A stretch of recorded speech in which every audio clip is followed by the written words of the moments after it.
friends. Welcome back to Spotlight Sessions, the podcast from A&P Talent Group, where we chat with the talented people who power the entertainment industry. I'm your host, Rosie Ferguson, and today we're diving into a topic that's close to our hearts, taking care of ourselves by finding the right balance between our personal lives and our drive for success. We're going to explore how to maintain our well-being, how to cultivate healthy relationships, and how to build and boost our self-confidence. Important stuff. So I'm thrilled to have someone joining us today who truly understands the power of self-confidence. There's no better person to be chatting to us about this. Michele Charles Gustafson is an award-winning certified image consultant, certified master life coach, an Amazon best-selling author, and international success mentor. She has helped so many people. She's the creator of Hue and Style, which is a mentorship experience that helps people define their personal brand in order to attract success. She joins us today from Lloydminster, Alberta. Michele, it is so great to see you. Welcome. I am so excited to be here. It's absolutely my pleasure. I am excited for this combo. It's going to be great. Michele, so I've produced your segments on CTV's Your Morning, CTV's national morning show, and it's so great to talk to you today with more of a focus on acting and performing because, of course, the Spotlight Sessions, we're talking to people, to actors, to producers, people that are trying to make it in the entertainment industry, which is... let's just face it, it's bananas. But before we dive into all that, let's get to know you a little bit better. How did you get started as a life coach? Well, I think it's like any kind of good creative mastery career. There's like an actor, there are layers. And I did not come to this work just automatically. I think being a life coach is really about bringing together all of your experiences and then using those to help others from your specific lens. And I have a very specific lens. And it's like blending the pieces of like, okay, forgive the film reference, but like the Matrix, when it's like, all the things come together. So love it. That's like me. I have a background in packaged goods marketing, right, first of all, which is where I learned why people buy what they buy and why they buy it. Sure. Okay. Mm-hmm. Then I have a background in business services where I helped small businesses define why they were different and then sell themselves to their customers. Mm-hmm. Then I have a background as a top sales director in a direct selling company where I helped my people sell themselves amongst the sea of others doing the same thing, like what made them important. Sure. It was also where I developed the image portion about self-presentation, why that's important as a billboard for what you're doing. Mm-hmm.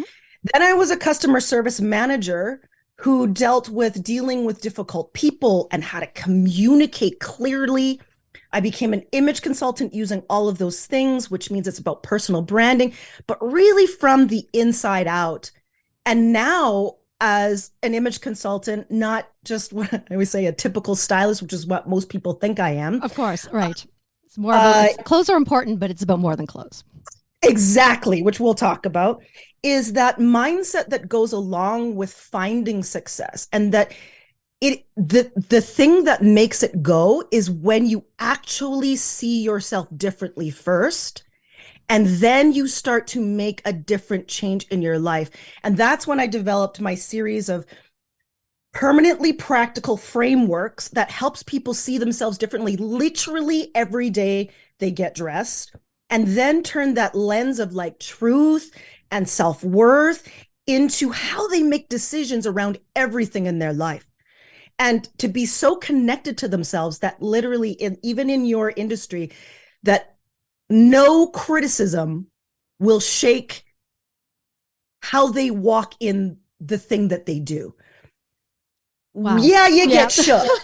But just because especially, I mean, I think we're all affected so much by criticism. It's impossible not to, but that's so powerful that no criticism. I think that's the point where we all want to get to, especially performers, where no criticism is going to shake what you believe is to be yourself. And I think that's such it's such a hard journey, I think, to get to for a lot of people, but you are there to help. So what specific challenges do people working in the entertainment industry face? Yes. It's interesting because when you asked me to come on, I thought immediately of my client. She is a producer of film and television and has been in the industry for decades, has been recognized for her projects. She's a female in the industry. Mm-hmm. And when she came to me, there was definitely a loss of sense of self. And that is the thing about the artist. Because if you're an actor, if you're a producer, if you're a creative, the self is the portion that has to create the art. Yep. And when, especially women, but also men, when we go through transitions in life, and this is the life coaching part, when we go through transitions in life, we lose our sense of self because all the pieces of our values get thrown up in the air and we don't know where to settle. And so we lose our sense of self. We lose a sense of what we remember as accomplishments. We get lost in the roles, in the doing of what we do, wife, mother, actor, that role, whatever. And we forget our really individual inner brilliance. And that's actually the piece that makes the art. So I remember when she came to me, she's like, oh, I don't even know who I am as an artist right now. Yeah. Despite her being so accomplished and having probably received so many accolades, she still felt like that. She's brilliant. Yet when we get shaken in our confidence, we hide the brilliance. And this is where I can always tell, because as an image consultant, you don't even know it, but when you're hiding, it shows up in your image, your outer image. So we start to hide, we start to diminish, we start to put ourselves under the rock. And to snap out of that, the best way to do it is to get someone to shake you and snap you. And then see yourself again, right? See yourself again. Oh my goodness. Exactly. Yeah. So the real challenge, to long answer to a short question, is that creatives, and I'm just saying that as actors, the producers, the people who are the creatives, losing the sense of self is the specific challenge. Owning who they are as the artist, and then connecting the truth of self with the artist. How they begin to work together to create the work. It's not one or the other. And if you have the self in charge, the artist will work freely.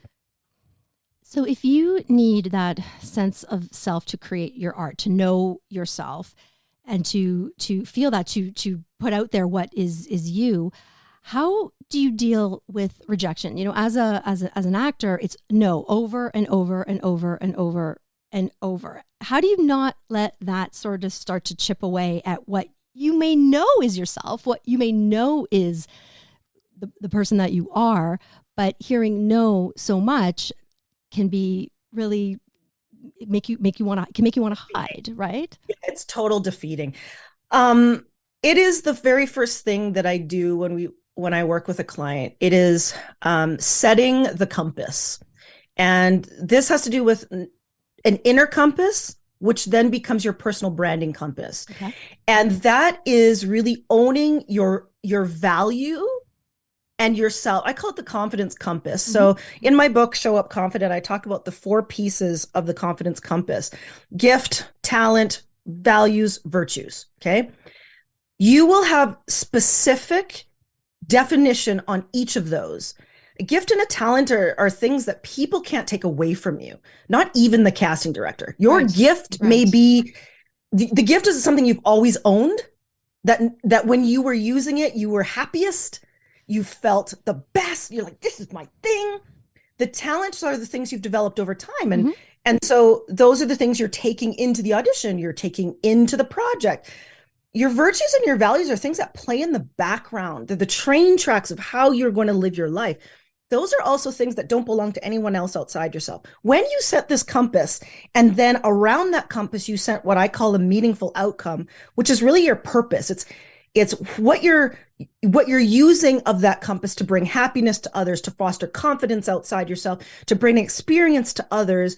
When you attach those things together, and you are very clear about that kind of statement, an unduplicatable, unique, personal mission statement that becomes your personal branding mantra, that is the thing people can't take away from you.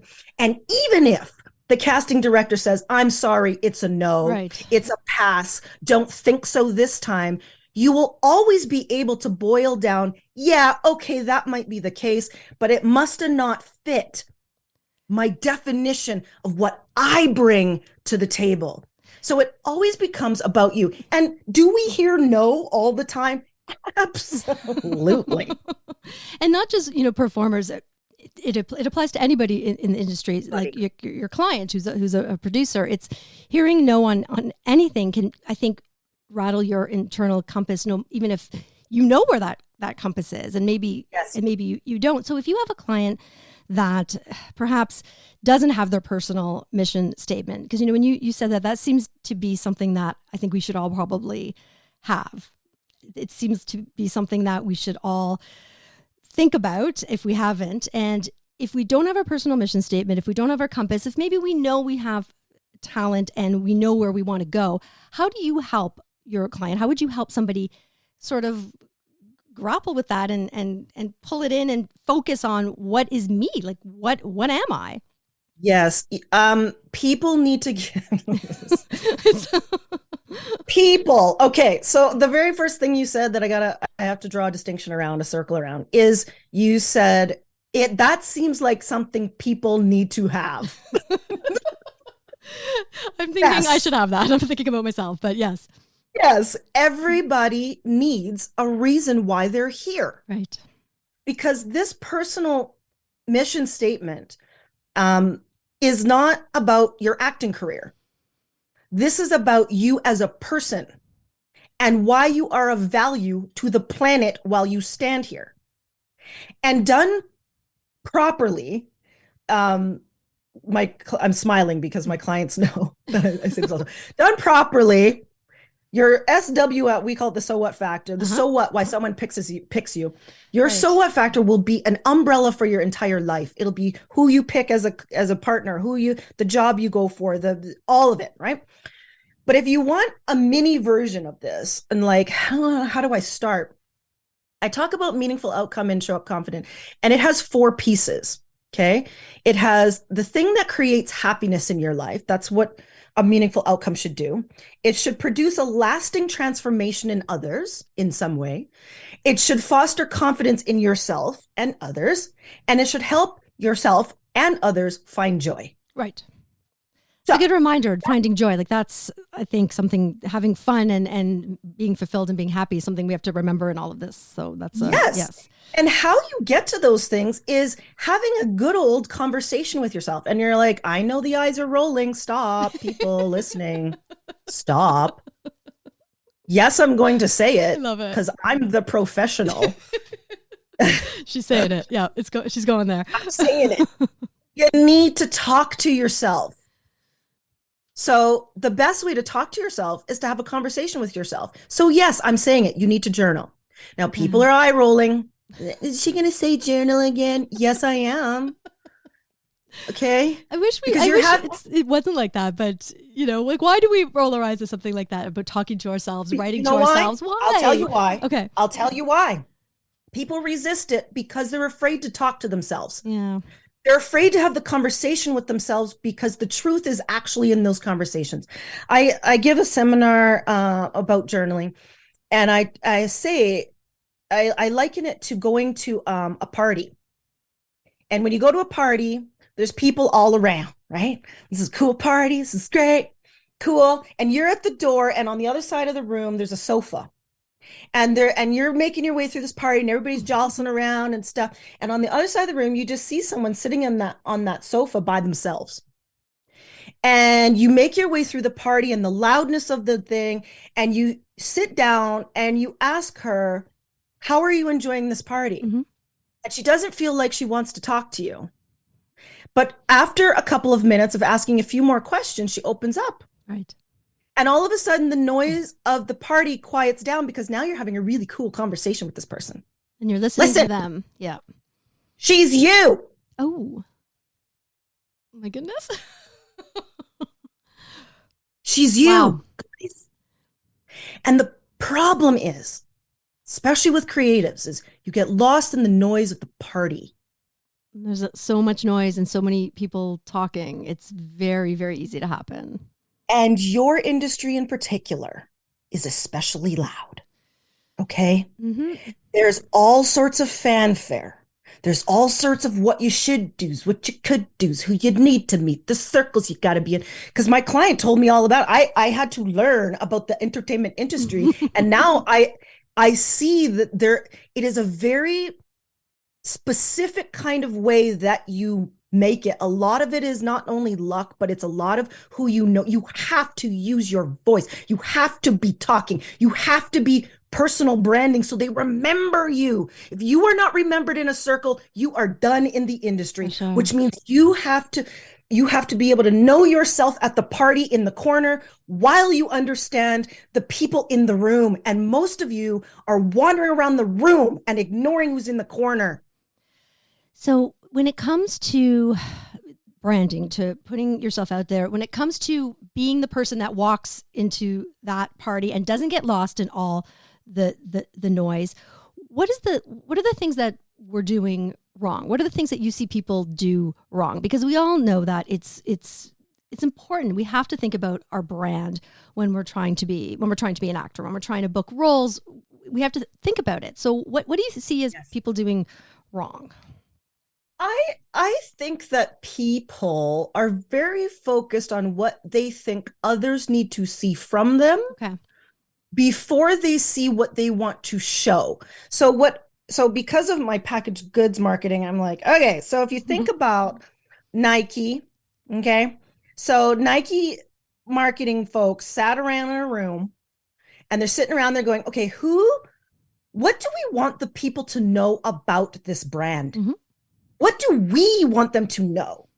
So they sat around, they're like, okay, so excellence in the thing. We want them to know about the active lifestyle, the athletic lifestyle, the athlete, the elite athlete. What are the values around the athlete? What does the elite athlete believe in? So they thought about who buys Nike from a standpoint of the values they want to communicate. Then they put communication around those values to talk to the person who would buy into those values. Sure. I think what people do is they go, I need to be what I think the casting director needs to see. Yes. Wrong. Wrong. You need to be Rosie, who is from Rosie's marketing department. This, 2, 4, 5, 6, 7, and 8.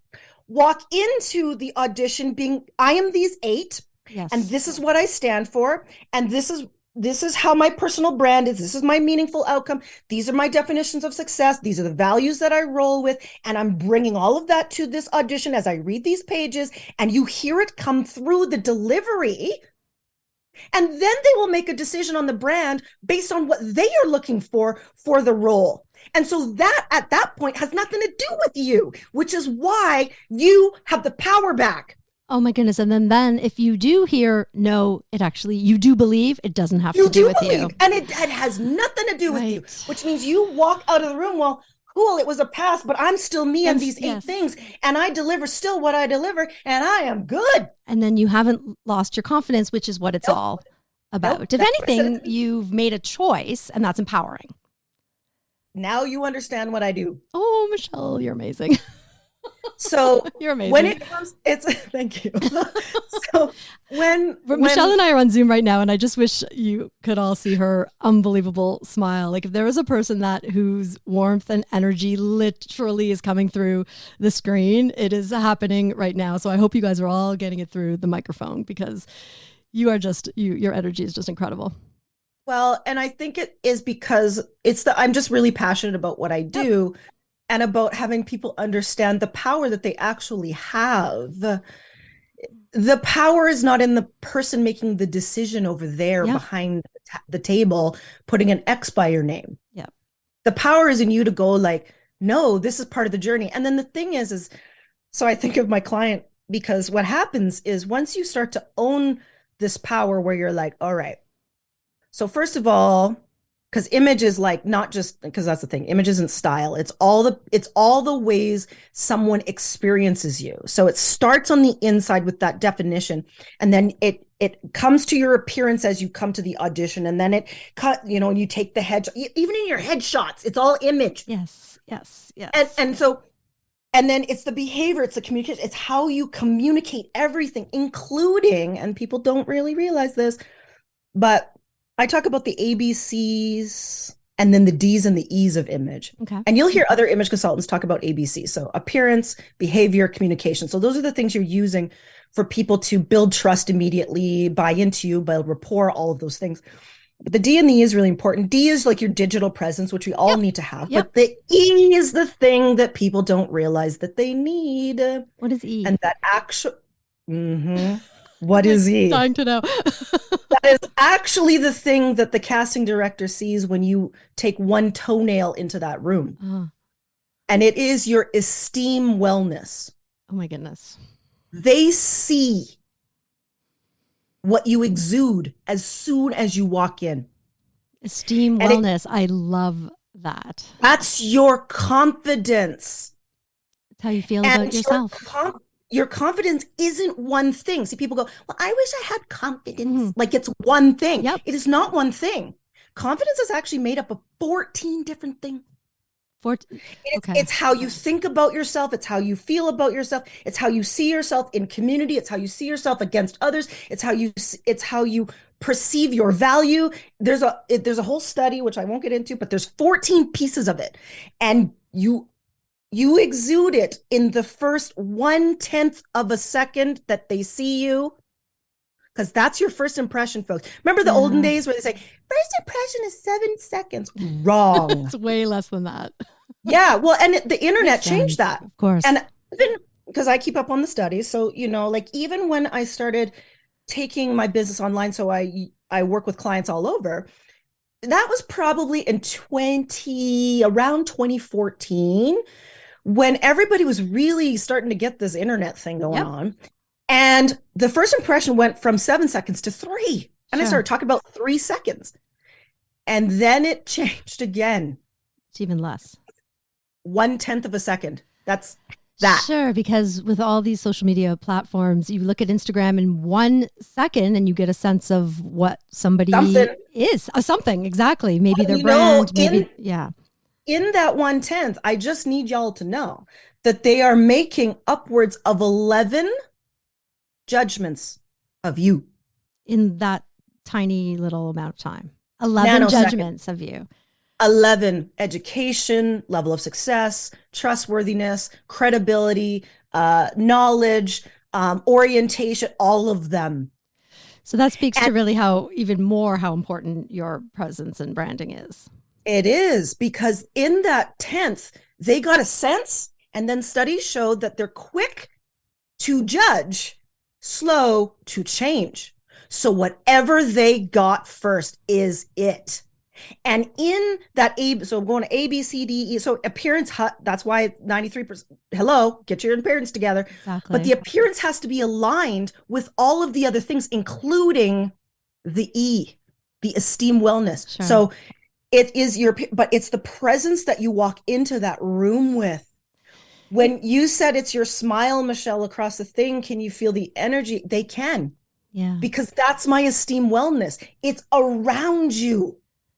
And when the casting director, when you walk in and you bring that presence bolstered by your appearance, by your body language, so I work on my clients with that too, your body language, your facial expression, your power walks in the room ahead of you.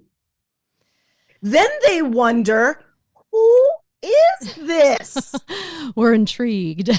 Then and then it attracts the world people to you. Exactly. And that's what I said I do, is it's a success attracting superpower, because now you are set up in 1/10 of a second to be able to take this audition and show them exactly who you are from your personal brand. And then if they say no, you didn't take anything from me. Nothing. And if anything, I gave to you. If anything, I gave it to you. You had the privilege of seeing me. I love Thank it. you. I love it. I love it. I want to ask you about dressing and clothes, just because that's hugely important. And I think a lot of times people think it isn't, but you had something on your Instagram story today that I loved. It says, dressing well is not about fashion or vanity. It's about self-expression, self-acceptance, self-love, and teaching others how to treat you. And that really hit me. It was very impactful because it's really just telling a little bit more of the story of what you are. I'm guessing. Exactly. That is actually credo number one of Hue and Style. Um, like it gives me goosebumps actually, which is, I should tell you that when you do a meaningful outcome or a personal branding statement, mission statement, it should give you goosebumps. It should actually scare you a little bit and then give you goosebumps because it's like that good. The last part of that, because I actually have it hanging right here, of teaching others how to treat you, guys, big deal. That's big deal. And just like I said before, with, you know, walking into a room with that power, they will treat you differently. And what people don't understand about dressing is that it is not about style. Okay. Now, I understand that in your business, there is a very particular proportion that is a styling proportion or a wardrobing proportion for the role. Mm-hmm. Yes, 1000%. Okay. I understand the function of a stylist for, you know, say the TV show, because they don't have time to go shop and all the things. Exactly. So the stylist brings. Fine. But what I need people to know is that clothing is a form of communication that is science-based. Mm-hmm. Okay. It's science and psychology based. Studies have shown that you can change your mood, your performance, your precision on a task by what you're wearing. And it's not the what, it is the symbolism that is placed on the item that you place on your body. And then you ask yourself, because that begs the question, Rosie. Rosie's in her mind. I can see her eyes. She's like, how do we get the symbolism in it, Michele? What is the symbolism? Well, that's what I do. Okay. I help my clients take whatever that personal brand statement is that they craft with me, and we turn it into symbolism for the clothes they put on their body. That symbolism is done with color. And I'm not just talking about the good old Pinterest, like, you know, color psychology where it says red means power. No, I'm not talking about that. That stressed me out because I just, you know, I find I like the things I like. I've never really thought about what it means or, you know, what it's saying. I just like what I like. And I'm hoping you're going to say that's more important than whatever psychology is of a color. So here's the thing. Very much intuitively, we can like what we like, which is perfectly fine. Okay. It's perfectly fine. And what you like actually has more messages than you know, which you wouldn't know unless you were taught, because it's just a deeper level of knowledge, right? So what you like actually has symbolism. So for example, when someone says to me, I'm a classic, I'm like, okay, well, sure. You can think that. That's nice. You're so funny. But in my land, we have 5 personal style profiles. And the personal style profiles are not like the rest of the world. Most people I like classic. That means I like stripes and I like clean lines. Sure. I'm like, well, all of my personal style profiles have values attached to them. Okay. They communicate a roster of values, which means they can either match your personal branding statement that you have crafted that is yourself, mm-hmm. which means you put yourself on yourself, which means when you look in the mirror, when you put on the thing, you know it is symbolizing that roster of values and you embody it. So it's actually making you even more you. Yes. It's like you to the power of way more. To the power of 1,000, exponential. My people do it every day. So then not only that is that because each of them have rosters, you now can prescribe how to present yourself based on who you need to be today for whom. Right. So if you know that you're going to the casting director of the period piece, is set in New Mexico, Bohemian something or other, but that you actually in your home style and according to your personal brand thingy are a classic by Hue and Style standards, mm-hmm. you can mix. So you can say, I'm me, here's me putting on the classic something, but I also need to communicate to the casting director that I understand the values of the project they're on. Sure. and I know how to connect with that character. Exactly. And so you put on the style of the audience who's going to be looking at you so that they connect with you. And then you put your own style on so that you connect with yourself. And then you choose a color for the influence that you want to make, because there's actually 5 influence styles around color that people don't tell you on Pinterest. Okay, there's 5 influencing styles you can use color for. You put on your bridging and you get into that meeting, and now it's a Jedi mind trick. Sure, because now it's not just, you've got almost like something helping you. It's like a weapon to help you express who you are. Didn't I say superpower? I mean it. Like people say, makes you even more powerful, more impactful, and makes you connect more without even you having to do anything, because it's there. It's the clothes you're wearing. All communication. And remember, I said in the 1/10. So if you walk in communicating you, communicating them, communicating influence, they got it. And why I know they got it is because I have all the clients to prove they got it. They get the promotion, they get the upside, they get the more money, they get the project, they get the thing, they stand at the awards, all of the things. And that's not just because, well, I mean, it is because they felt confident, but it's because they communicated in a way that the outside world immediately knew. And like I said, it is like kind of a Jedi mind trick, because the outside world doesn't know that they're being influenced in that way. Of course. And so that's why it's a secret. But not really. And those who don't know. It's so amazing, because if you go on Michelle's Instagram, and she's at Michele Charles Gustafson, and Michelle is 1 L. It's you see you see on your stories and in your grid the people you've worked with, your clients. And I noticed that everybody that you've worked with, your clients, they all have this smile and this energy, because you've helped them achieve something. You've helped them reach something. You've helped them get over a hurdle that was obviously holding them back. And I think too, it's important to maybe sometimes know when you need help with that. And I wanted to ask you, how does it work? I would really like you to explain, like, do people see you regularly? Do they hire you for your specific period of time? How do you work with your clients? I got some really good advice back in the day from one of my mentors. And she said, actually, I talk about it a little bit in the book, but she said, she goes, make sure that first of all, you have to recognize that you need help. Yeah, right. Exactly. And there's a quality there that has to happen. There's a humility that has to happen. It's like, in the humility, you just say to yourself, I don't know this anymore. I don't know. Okay. That's the first thing, humility. For sure. Secondly, she said, find the mentor who has exactly what you want as the outcome, and then do whatever it takes to work with her. Oh my goodness. That's so simple, but it makes so much sense. Right. So the people who come to me go, oh, I need that. Cool. Yep. And then my clients, and the one part she did say that was super important is make sure you have a fit, because fit is important. Because sometimes, there's nothing. So Yep. Not everybody has chemistry. It doesn't always work. You don't always connect with people. For sure. That's human beings. Right. Exactly. So how I work is I honor that advice I got, in that I always do a call first. So a discovery call, I call it a breakthrough call. I call it an image confidence potential. Love it.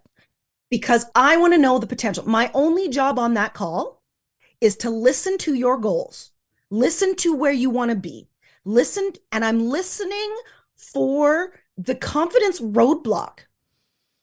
That's what I'm listening for. Back. Okay. And when I find it, all the girls, because I'm smiling because I think of every single one of my clients, like, when I find it, I will share it with you. This is the thing that's in the way between you and the thing you want. What you want, right. All of it,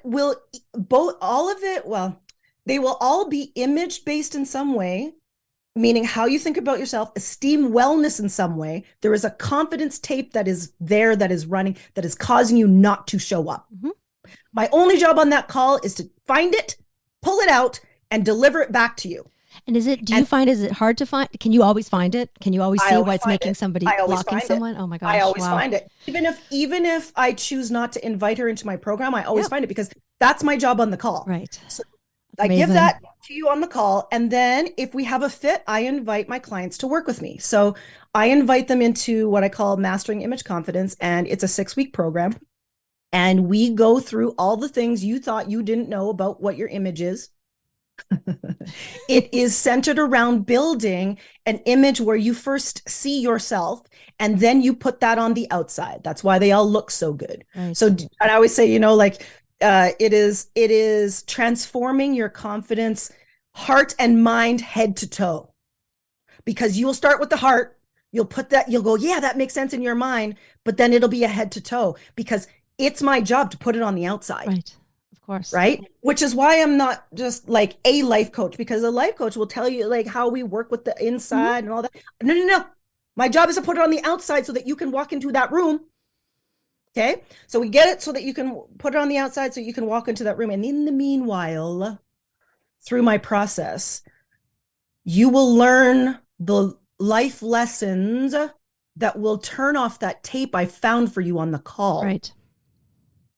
So my clients actually get 2 outcomes, which is amazing. They get an outcome of building a personal brand and image strategy, but they also get the keys to the lock that keep it going in their confidence. Sure. And then what happens is that the world starts to see you in a new way. Wow. Things start to happen. And then you start to get busy. You start to get busy. And then it's a whole nother thing, because then you have to own that you are actually this version of it. Right. And not have the whole imposter syndrome thing, which is a whole other thing that I think people deal with as well. You start to do well. You book a whole bunch of things. You're feeling really amazing. And that should be a good thing. But then all of a sudden you think, well, do I deserve this? Why do we do that? Why do we do that? And then you almost start to then lose your confidence, and then you stop booking things. And why do we do that to ourselves? Yes, this is the whole thing. That is the whole circle. Okay. I had a quote back when I say to my people, I'm like, I don't know what I say when I said it, but I said it. Showing up starts with showing up starts with knowing you deserve what you get when you do. Oh my gosh, I'm glad we're recording this, because I need to write that down and put it everywhere. Yeah. You have to know that you deserve what you get when you do. And so that's actually my extended mentorship, my advanced mentorship, which is like, hey, now the world sees you. Holy man, the people are coming. I'm booking the stuff. Yeah. Do I deserve? Is this really me? Can I actually do it? Should I go back in the hole? And I say, you cannot. And then I teach them tools from a psychology standpoint, of psychology and performance psychology, how to receive what is new. Got it. And also because you were the old version of yourself before, and the world liked that. Sure. Okay. Everybody got used to you being the pushover, the one they doormat, the whatever. And now all of a sudden you're saying no to things. Relationships are changing, which is where we can go next. And what do I do with that? Well, those are skills in confidence. Those are skills in assertiveness. Those are what I call life styling. And that's what I teach them, how to style their life after the world has now seen you differently.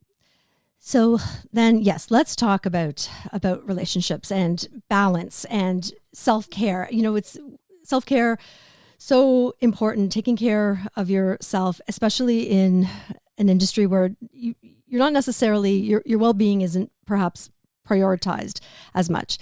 How do you strike that balance? So now people are seeing you, it's happening, you're busy, but how do you strike that balance between your career aspirations, but then also maintaining healthy relationships? That obviously is important. You need that to be a healthy human being. How does one do that in an industry where sometimes your days can be sometimes 15 hours, 16 hours, or, when you're not on set, you're trying to work really hard to remember your lines and be that character and drown and lose yourself in that character. But how do you still stay present for what your family and friends and all the things that you need to be a healthy human being?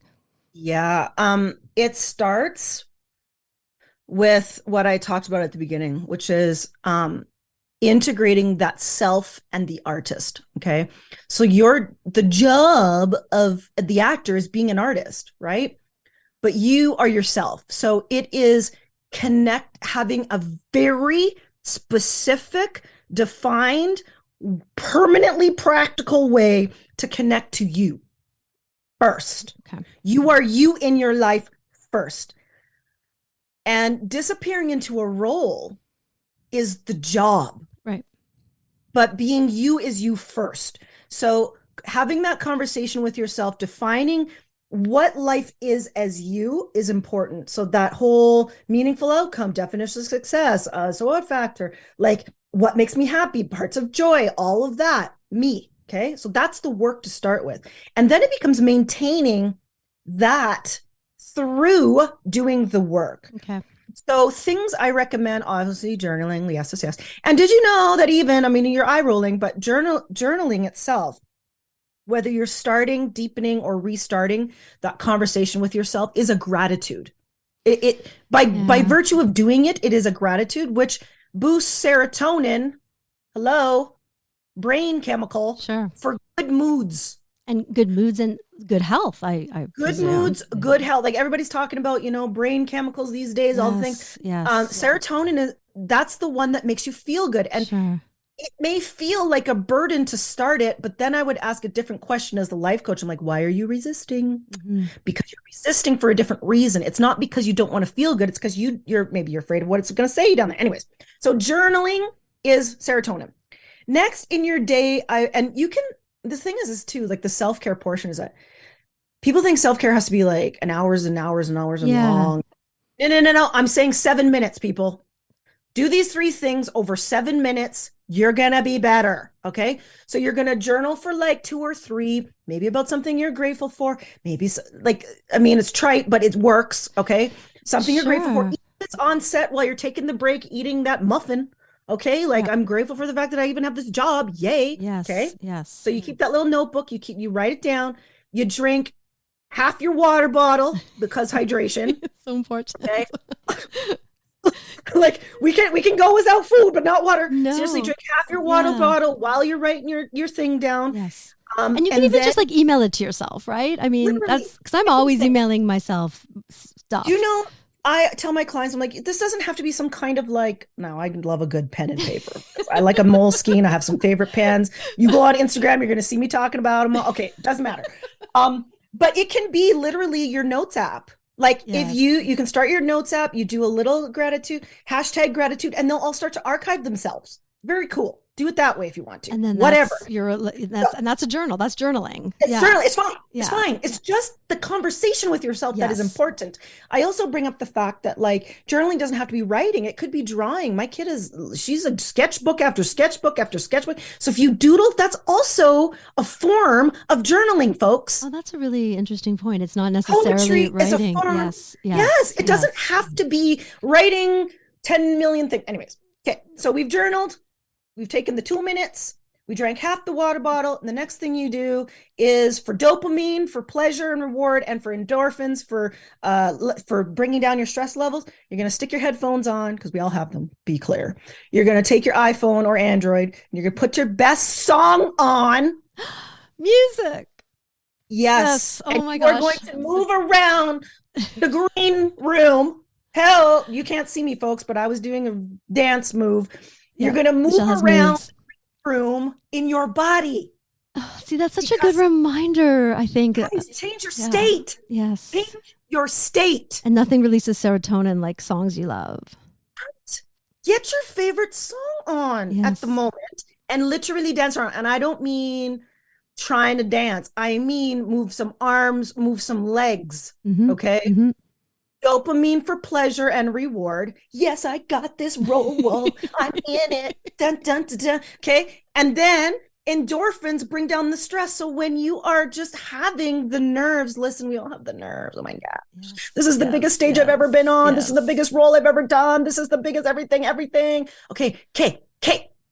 Dance to the stupid song. It's true because that's how that's gonna there has to be there can't be a way that your nerves are going to be as bad if you are dancing to your favorite song. There's just no way. It's just not possible. It's like if you feel like you're panicking, if you force yourself to take the deepest breath, there's only so much you're going to panic. So that's but I never thought about it as that, because I think everyone should be singing and dancing more on set when they're nervous. That's like such a good point. Yeah. Like, hello to the production crew and the director. So here you go. Here's a free one for you. Okay, listening directors. Okay, cool. Okay, put the song on blast on set. Everybody dance before we take the first slate. Oh my gosh. Shout out to Director X, because I was very lucky last summer. I got to work 2 days on Robin Hood, and that, oh my gosh, his energy, he's just absolutely amazing. And he works, so he's unique as a director, at least in my experience, that he will spend as much time with one of the principal actors going over something as with somebody who is just maybe has one word, to somebody that's just in the background. His energy is amazing. And there was always music on set. There was always music on set, from in the makeup room, in the holding, to right in between takes where they were setting up. And the energy was amazing, and everybody felt really, really good. So that's such a good point. Director X. shout out to you. I'm your life coach partner. Shout out. So that, oh my goodness, that is very, very, very important. I think everyone, that we have to remember when we are feeling stressed and we're feeling nervous, to find those ways to get that energy and take the focus off of it. Yeah.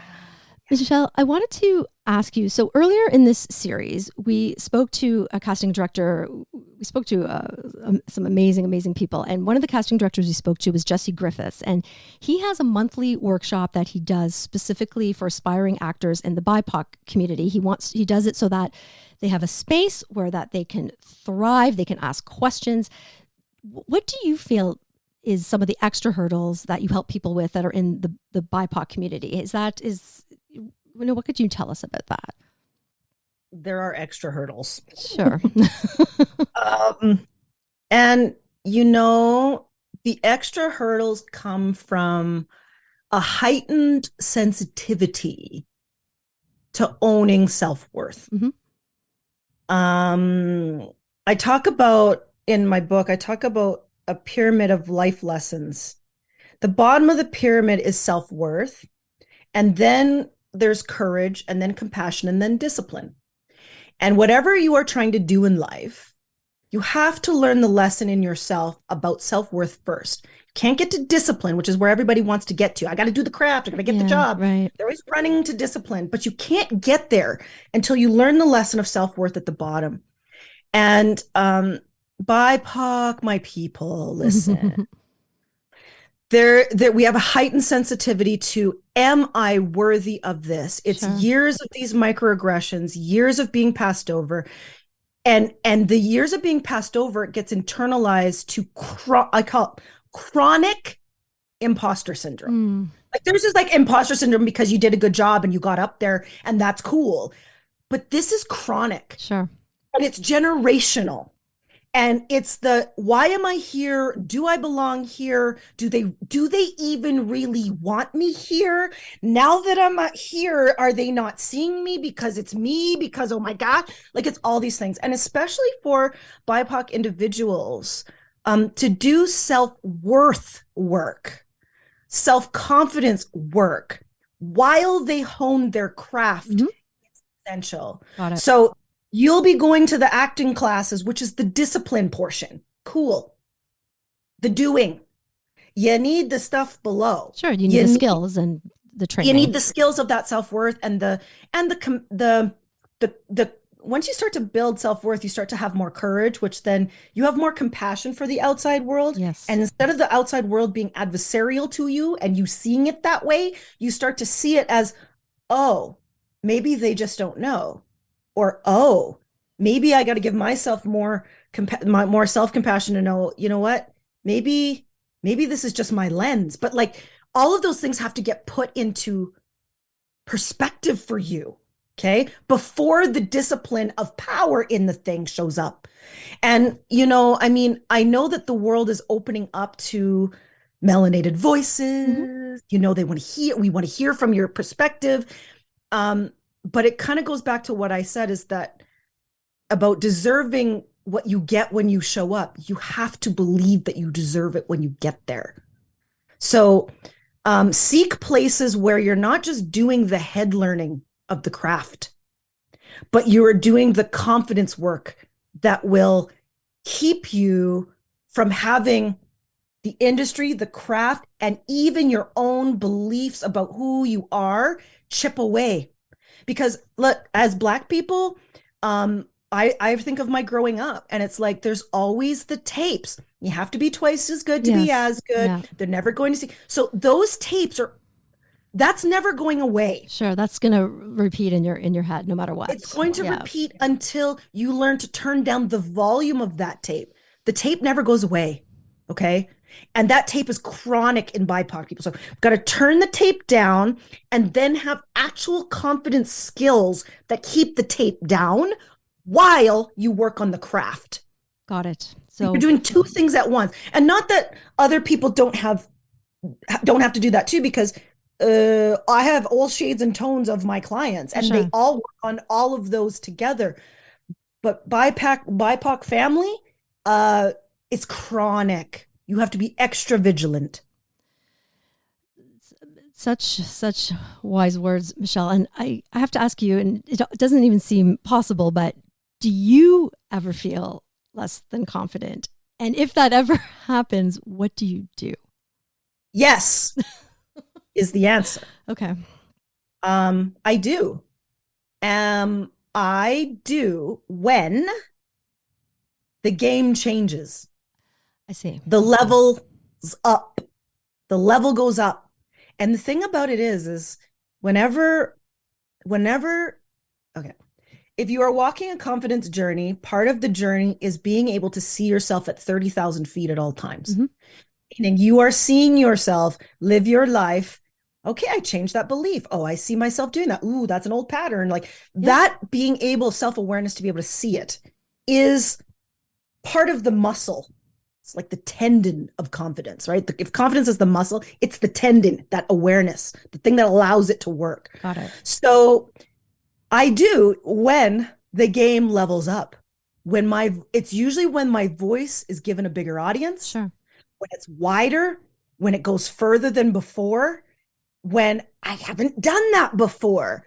Yes. But then because I own the skills, I go, wait, no, I haven't done that before, but I've done that and that and that and that and that and that and that and that and that and that and that and that. That's given me skills to be able to do this. And that pushes you forward, and that gets you past the block. I had never been on a national morning show ever before in my life. Have I? You would never have known that, though. I was living in the middle of Alberta. Okay. And so I was like, well, like I would say there when the yes came through to the segment, then that's the moment where, oh my God, I'm leveling up. I'm leveling up. So I always say to my clients, like, you can tell how good your confidence muscle is by how fast you rebound from the dip. Okay. So my job is to get them to rebound quickly. So I remember when I got it, I was like, holy, I almost asked the question of an imposter. Yes. Can I do that? But then the dip went, actually, you have the skills. And then I was like, why do I have the skills? Well, I did my own show on Periscope for for a year and a half. I spoke live. You're on the internet for 1 million people on live broadcast. I was a national debate champ. I can talk. It's all the things. I can do this. Yes. I can do this. Bring all of yourself to 7 minutes. And that first segment is what I did. And now even when I roll back that tape with I'm like, wow, I give myself goosebumps. Yes, you're perfect. I don't think anyone would have ever, I have to admit, like, I didn't know that you've never been on national television before. Every single word you spoke was had absolute purpose. It was absolutely perfect. And like I said, yours are the segments because I wear two hats. I work as a performer and I work as a producer. And part of being a producer and producing a segment is creating graphic boards to support a segment. And Michelle's wise words, putting them on a graphic board and putting them on national television, they are the only ones I've ever screen grabbed and shared for people so they know you need to hear this. And you talk about communication and it's so impactful. And you're the one that people always say, oh my gosh, where can I hear more from her? Because you and talking about those dips and coming out of those dips, I think that is such a important thing to remember, because we all have it and we can do it, but we just have to remind ourselves, even when we have those dips. We do. And those dips come from the old tapes that we used to play in our minds. Yes. And the thing about it is, and that's what we do in lifestyling, is that we get real comfortable with what the old tape was. We want to know the tape. We want to know all the songs on the tape. We want to know what was the proof of the old tape, so that when those dips come, I can look at and go, oh, that was an old tape, yo. I'm not playing that anymore. I'm not playing that anymore, because I have the new tape that says, actually, all of my life prepared me for that national broadcast. All of it. And I can do it because I own the skill. Like those boards, like that was all like national debate champ. You had 7 minutes to present your argument in parliamentary debate. Go. Well, that was my background. Of course. So yes. I've done this before. Yes. Right? So it's like when it, and we all have that, you guys. You all have the things that have made you successful to this point. There is evidence and proof of it in you. It's just that we have to attach it to a new belief and then be very aware when the old tape is trying to play and replace it. And that's all I did. I just take the old tape out. Nope, we don't need you right now. And I stick in the new one and be like, I can do this. And then I can do it over and over and over, which is how you got all those segments. And the more, and then the more you elevate, the more you level up, then there's no ceiling. There's no ceiling. And here's what starts to happen. There is no ceiling. What starts to happen after that is that now, whether you know it or not, you are creating ripples out there for things to attract to you. I have gotten more opportunities for my voice to go wider that I never could have pitched for. It's so, because you allowed it to, you leveled up, you did it, you allowed it to happen, and then people see you in that way. And so much of it is how just people seeing you in a way, but you have to do it for people to see you that way. And they see me consistently in my personal brand because I talk about the same thing over and over and over and over and over and over again. So that consistency of personal branding, of image, of who you even said it right at the beginning. Rosie, you said it. You said, when we have to talk about confidence, who did you think of? Hello, personal brand at work. MCG. On my own case study. Michele, you are amazing. Michele, your passion for uplifting others, it is truly special. You're unbelievable. And I'm so happy you had the time to share your expertise with us today. We are really, really lucky. It was so amazing to see you. Thank you so much for your time. You are so welcome. You are so welcome. You are so welcome. And thank you for inviting me and for wanting to share my message with your people. And if there is one tiny way that someone has decided to do something differently, that was my job. Michele, thank you so much. You can hear Michele share her powerful message on her own podcast, Confidence Shift.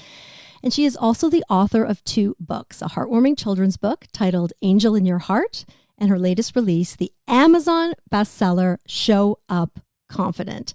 Her website is huandstyle.com, and you can follow her on Instagram at Michele, 1L, Charles Gustafson, Gustafson. Thank you for spending time with us today. What an amazing chat. This is AMP Talent Group's Spotlight Sessions.